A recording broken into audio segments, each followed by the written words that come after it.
Indian രാഷ്ട്രീയത്തിൽ ഒരു പുതിയ യുദ്ധം, ഒരുപക്ഷെ പുതുമയുള്ളൊരു യുദ്ധം നമ്മുടെ പ്രതിപക്ഷം തുടങ്ങി വെക്കുകയാണ്. ഈ ഈ ഇന്ത്യ മുന്നണി ഘടകകക്ഷികൾ ഒരുപക്ഷെ ചരിത്രത്തിൽ ഞാൻ കണ്ടെടുത്തോളം ഇവർ തമ്മിൽ അഭിപ്രായ വ്യത്യാസമില്ലാത്ത ഒരേ ഒരു സമരം, ആ സമരം നമ്മുടെ മുഖ്യ തെരഞ്ഞെടുപ്പ് കമ്മീഷണർ ജ്ഞാനേഷ് കുമാറിനെതിരെയുള്ളതാണ്. അതിൻ്റെ ഏറ്റവും വലിയ അരങ്ങേറ്റം കണ്ടത് കഴിഞ്ഞ ദിവസം കൽക്കത്തയിലാണ്. കൽക്കത്തയിൽ അദ്ദേഹം അവിടുത്തെ തെരഞ്ഞെടുപ്പിന് നടത്തിപ്പിന് വേണ്ടി അദ്ദേഹവും ഫുൾ കോറം മീൻസ് ഈ ഇലക്ഷൻ കമ്മീഷൻ മൊത്തമായിട്ട് അവിടെ ചെന്നതാണ്, ചീഫ് ഇലക്ഷൻ കമ്മീഷൻ നേതൃത്വത്തിൽ.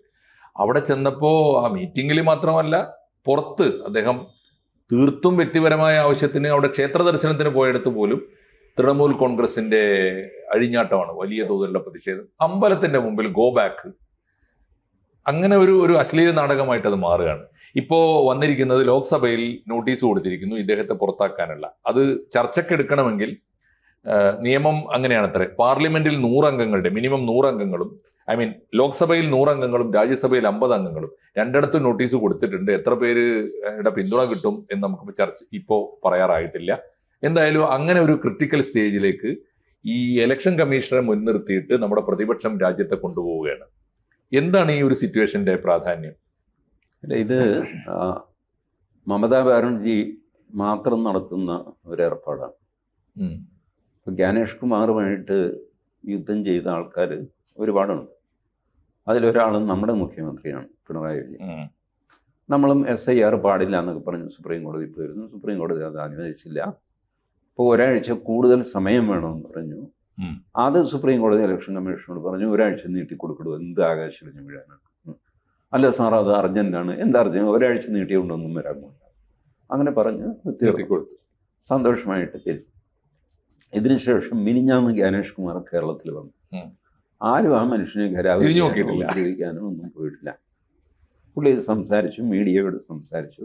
അദ്ദേഹത്തിന്റെ പണി ചെയ്തു പോയി. അദ്ദേഹത്തിന് പണി ചെയ്തു. മാത്രമല്ല അദ്ദേഹം മീഡിയയോട് പറഞ്ഞു കേരളത്തിലെ തെരഞ്ഞെടുപ്പ് മാതൃകാപരമായിരിക്കണം.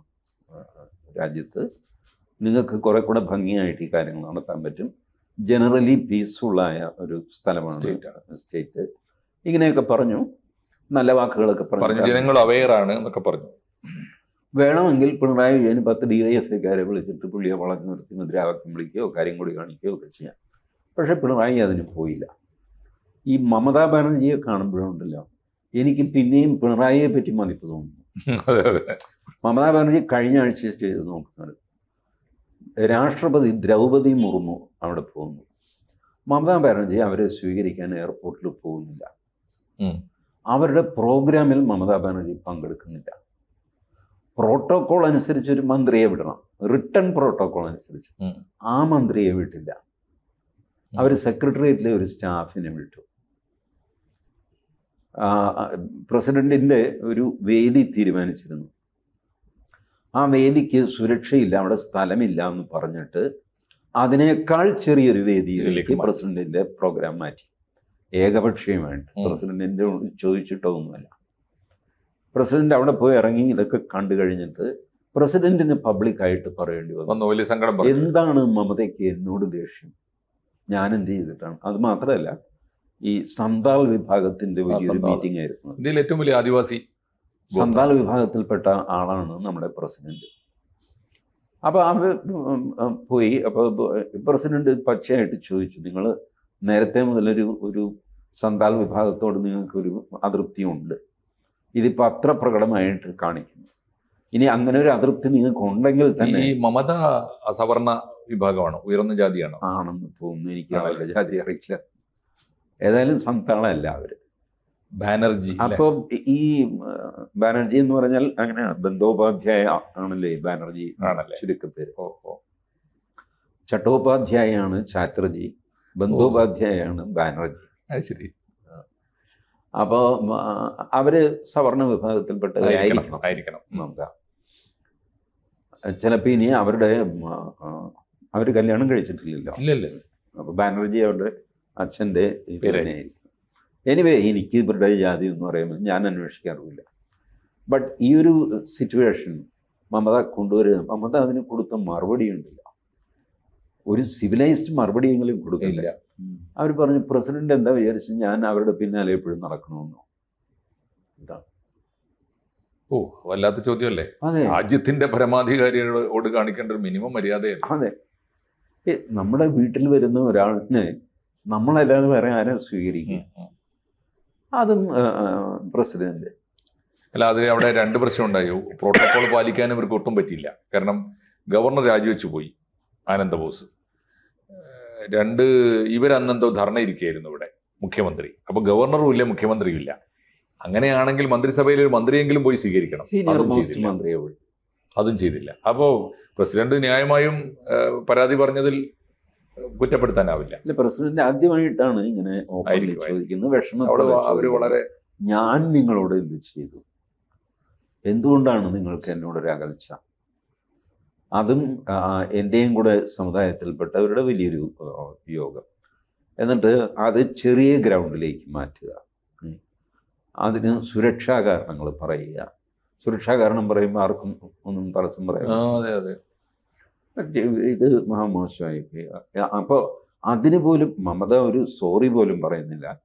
മാനം, ഞാൻ അനാദരവൊന്നും വിചാരിച്ചിട്ടല്ല, ഞാനിങ്ങനെ ഇന്ന ഒരു ഇതിലായിപ്പോയി, പ്രോഗ്രാമിലായി. പക്ഷെ അതും മമതയ്ക്ക് പറയാൻ പറ്റില്ല. കാരണം ഒരു സീനിയർ മോസ്റ്റ് മന്ത്രിയെ വിടാത്തത് തീർച്ചയായിട്ടും. അപ്പോൾ എന്നിട്ട് ഈ കൗണ്ടർ ചോദ്യം, പ്രസിഡന്റ് എന്താ വിചാരിക്കുന്നത്, ഞാൻ ആ സ്ത്രീയുടെ പിന്നാലെ എപ്പോഴും നടക്കണം? ഓക്കെ. ഇങ്ങനെ ചെയ്ത് ഈ പ്രസിഡന്റിൻ്റെ അടുത്ത് ഇങ്ങനെ പെരുമാറിയ മമത ചീഫ് ഇലക്ഷൻ കമ്മീഷൻ എന്ന് പറഞ്ഞു കഴിഞ്ഞാൽ പെരുമാറിയില്ലെങ്കിൽ അത്ഭുതമുള്ളൂ. ശരിയാ. അവരങ്ങനെ എനിക്ക് മനസ്സിലാവുന്നില്ല. ഒരു ജനാധിപത്യ ബോധമോ സാമാന്യ മര്യാദയോ സംസ്കാരമോ. SIR ഇഷ്യൂ സത്യത്തിൽ നല്ല മാതൃകയാണ് കേരളം സ്വീകരിച്ചത്. കോടതി തീർപ്പ് കൽപ്പിച്ചു. പിന്നെ SIR നമ്മളിപ്പോ ഇലക്ഷൻ കമ്മീഷനെ പ്രതിയായി കാണേണ്ട കാര്യമില്ല. അതെ, ആ നിലപാട് പോലും കൽക്കത്തയിൽ എടുക്കുന്നില്ല. ഈ ഇലക്ഷൻ കമ്മീഷനെ ഒരു രീതിയിലും ശത്രുവായിട്ട് കാണേണ്ട കാര്യമില്ല. ഞാൻ നോക്കിയിട്ട് ഈ TN ശേഷനേക്കാളൊക്കെ എത്രയോ ഭേദവും ഫ്ലെക്സിബിളുമാണ് ഗണേഷ് കുമാർ. എന്തിനാണ് ആ മനുഷ്യനെ ശത്രുവായിട്ട് കാണുന്നത് എനിക്ക് മനസ്സിലാവുന്നു.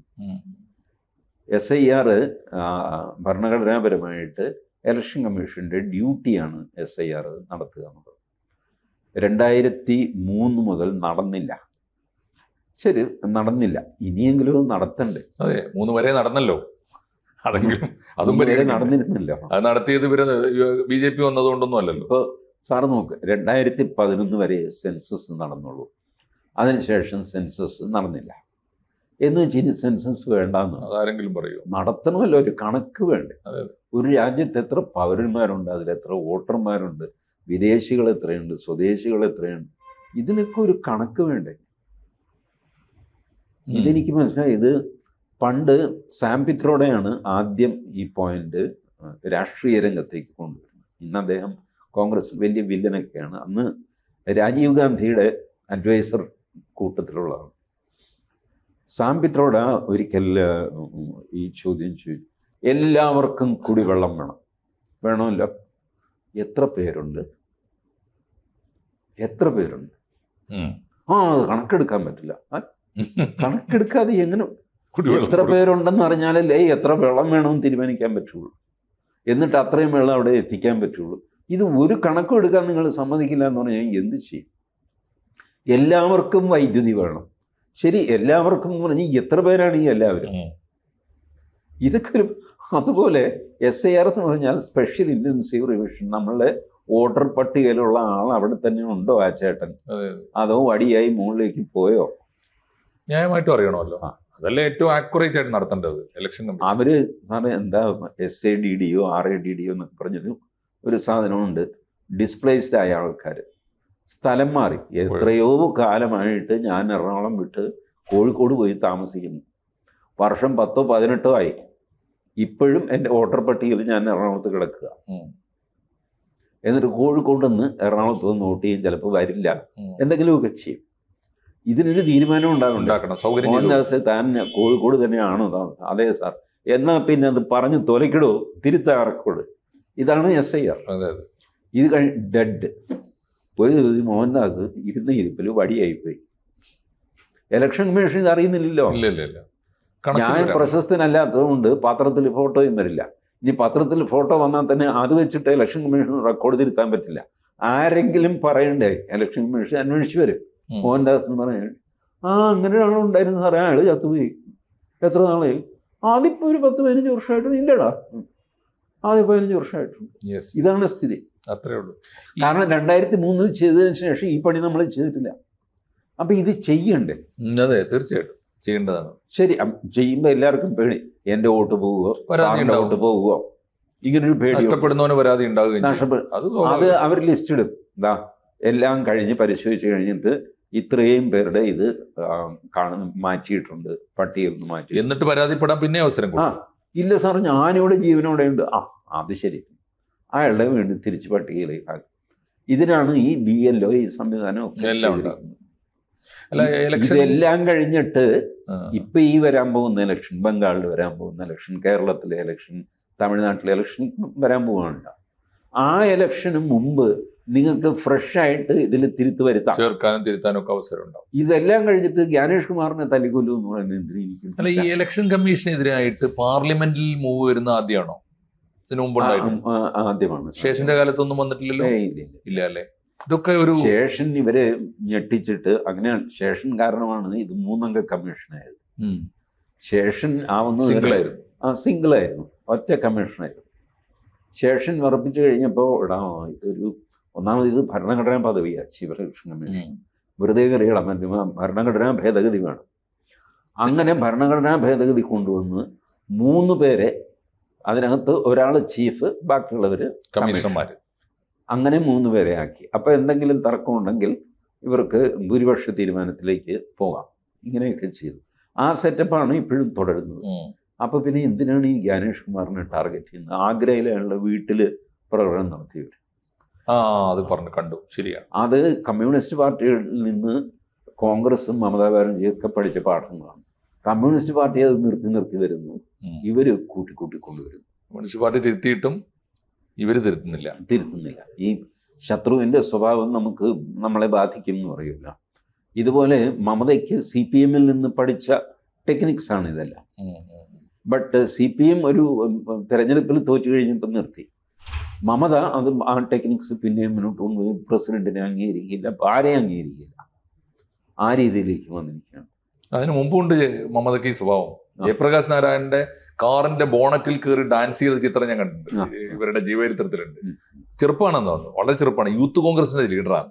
അവർ ഏർപ്പാട് കയ്യിലുണ്ട് നേരത്തെ തന്നെ. ഉണ്ട്. അഗ്രസീവാണ്. CPM-കാർ അവരുടെ മുടിയിൽ പിടിച്ച് റോഡിൽ വലിച്ചഴച്ച് കൊണ്ടുപോയി മമതയെ. അങ്ങനെയാണ് മമത ബംഗാളിലെ ഹീറോയാകുന്നത്, ദുർഗയായത്. അന്ന് കോൺഗ്രസ്സാണ്. കോൺഗ്രസിൽ നിന്നാണ് അവരുടെ ഒരു വരവ്. അത് കഴിഞ്ഞ് TMC ആയി. TMC-യിൽ ഇരിക്കുമ്പോൾ തന്നെ വാജ്പേയിയുടെ കൂടെ NDA-യിലിരുന്ന് ഭരിച്ചു. റെയിൽവേ മിനിസ്റ്ററായിരുന്നു മമത. അത് വാജ്പേയിയുടെ കൂടെയാണ് അല്ലേ? മമതയുടെ ഈ BJP വിരോധമൊക്കെ ഒരു ഷോയല്ലേ? എനിക്ക് ഒരർത്ഥമില്ലല്ലേ? പിന്നെ she was minister in Vajpayee's cabinet. Mamata railway മിനിസ്റ്ററായിരുന്നു. 2 റെയിൽവേ അപകടം ഉണ്ടായി. ശാസ്ത്രിയെ ഓർമ്മിച്ച് മമത രാജിവെക്കാനൊക്കെ തുടങ്ങി. വാജ്പേയി പറഞ്ഞു, പെങ്കൊച്ചെ വിടുവാ, ലാൽ ബഹദൂർ ശാസ്ത്രിയൊക്കെ വേറെ, നിന്റെ രാജ്യമൊന്നും ഞാൻ എടുക്കും, മര്യാദയ്ക്ക് മന്ത്രിയായിട്ട് ഭരിക്കാൻ നോക്കാം. കാരണം ആർക്കും തോന്നുമല്ലോ ഒന്ന് ലാൽ ബഹദൂർ ശാസ്ത്രി കളയാം. വാജ്പേയി പറഞ്ഞു അത്രയൊന്നും പോകണ്ട. 2 തവണ അവർ രാജിവെക്കാൻ ശ്രമിച്ചു, ഷൈൻ ചെയ്യാനായിട്ട്. ഏതെങ്കിലും ട്രെയിൻ അപകടം ഉണ്ടാകുമല്ലോ സാർ എവിടെയെങ്കിലും ഒക്കെ. അപ്പോൾ എല്ലാവർക്കും ശാസ്ത്രീയ ഓർമ്മ വരും. ട്രെയിൻ അപകടത്തിൽ രാജിവെച്ചു എന്ന് പറഞ്ഞു. ശാസ്ത്രിയുടെ പോലും ആ കഥ പ്രചരിപ്പിക്കുന്ന പോലെ അല്ല. വാസ്തവത്തിൽ ആദ്യത്തെ അപകടത്തിൽ ശാസ്ത്രി രാജിവെച്ചു. നെഹ്റു രാജിക്കത്ത് സ്വീകരിച്ചില്ല. നെഹ്റു പറഞ്ഞു ഇതൊന്നും ശരിയൊന്നുമല്ല, ഇങ്ങനെയൊക്കെ ധാർമ്മിക ഉത്തരവാദിത്തം ഏറ്റെടുക്കേണ്ട കാര്യമില്ല. വീണ്ടും ഒരു അപകടം ഉണ്ടായി. അപ്പോൾ ശാസ്ത്രി വീണ്ടും രാജി കൊടുത്തു. നെഹ്റു അതങ്ങ് അക്സെപ്റ്റ് ചെയ്തു. ഈ ചേട്ടന് ഇത്ര വാശിയാണെങ്കിൽ പിന്നെ ശരി, കോൺസ്റ്റിറ്റ്യൂഷണൽ മൊറാലിറ്റി വെച്ച് ഞാൻ അക്സെപ്റ്റ് ചെയ്തു. അന്ന് നെഹ്റു ഉപയോഗിച്ച വാക്കാണ് കോൺസ്റ്റിറ്റ്യൂഷണൽ മൊറാലിറ്റി. ആ ഡേഞ്ചറസ് വാക്ക് ഇന്ത്യൻ ഇതിലേക്ക് അന്തരീക്ഷത്തിലേക്ക് ഇറക്കി വിട്ട് ജവഹർലാൽ നെഹ്റു. Constitutional morality. അതിനുശേഷം ഈ ചന്ദ്രചൂഡൊക്കെ ചീഫ് ജസ്റ്റിസായിട്ട് വന്നപ്പോൾ കോൺസ്റ്റിറ്റ്യൂഷണൽ മൊറാലിറ്റിയുടെ കളിയാണ്. അതിൻ്റെ ബേസിൽ ജഡ്ജ്മെൻറ്റ് അത് ഇതൊക്കെ ചെയ്യുക. എനിവേ കമ്മിങ് ബാക്ക്, മമത ഇങ്ങനെയൊക്കെ ഷൈൻ ചെയ്യുന്ന കൂട്ടത്തിലാണ്. പറഞ്ഞു വരുന്നത് വളരെ കൃത്യമാണ്. മമതയുടെ BJP വിരുദ്ധതയ്ക്ക് പോലും ചരിത്രപരമായ പിന്തുണയില്ലാത്തതുപോലെ ഈ ജ്ഞാനേഷ് കുമാറിനെ മുൻനിർത്തി BJP വിരുദ്ധ സമരം നടത്തിക്കളയാമെന്നത് ബംഗാൾ ഉൾക്കടലിലെ ഒരു ചായക്കോപ്പയിലെ കാറ്റായിട്ട് അവസാനിപ്പിക്കാനാണ് സാധ്യത. കാരണം പാർലമെന്റിൽ അത് ആവശ്യമായ പിന്തുണ പോലും അവരുടെ പോലും മുഴുവൻ ഘടകകക്ഷികൾ ഇപ്പൊ TG പറഞ്ഞതനുസരിച്ച് CPM-ന് പിന്തുണക്കാൻ പറ്റും. ഇല്ല സാർ, എന്ന് വെച്ചാൽ ഇവര് ഓം ബിർളയുടെ പ്രമേയത്തെ മമത പിന്താങ്ങിയിട്ടില്ല. ഇല്ല അല്ലെ? മമത പറഞ്ഞു എനിക്ക് അയാളെ പറ്റി പരാതിയൊന്നുമില്ല, കൂടാ. ശരി, അത്രേ ഉള്ളൂ ഇന്ത്യ മുന്നണി. ഇന്ത്യ മുന്നണിയൊക്കെ പൊളിഞ്ഞ് പാളീസായിട്ട് കാലത്ത്. ഏതായാലും ജ്ഞാനേഷ് കുമാറിനെ മുൻനിർത്തിയിട്ടുള്ള സമരവും പതിവ് പോലെ ചീറ്റിപ്പോവാൻ മാത്രമുള്ള ഒരു സമരമാണ്. അതിനപ്പുറത്ത് അതിന് ആയുസില്ല അല്ലെ? ബംഗാൾ ഇലക്ഷന്റെ ഒരു സ്റ്റണ്ടിന് കണ്ടെത്തുന്ന പല മാർഗങ്ങളും. ഓക്കെ, കൂടുതൽ വാർത്തകളും വിശേഷങ്ങളും നിങ്ങളിലേക്ക് എത്താൻ ABC മലയാളം സബ്സ്ക്രൈബ് ചെയ്യുക, ബെൽബട്ടനും അമർത്തുക.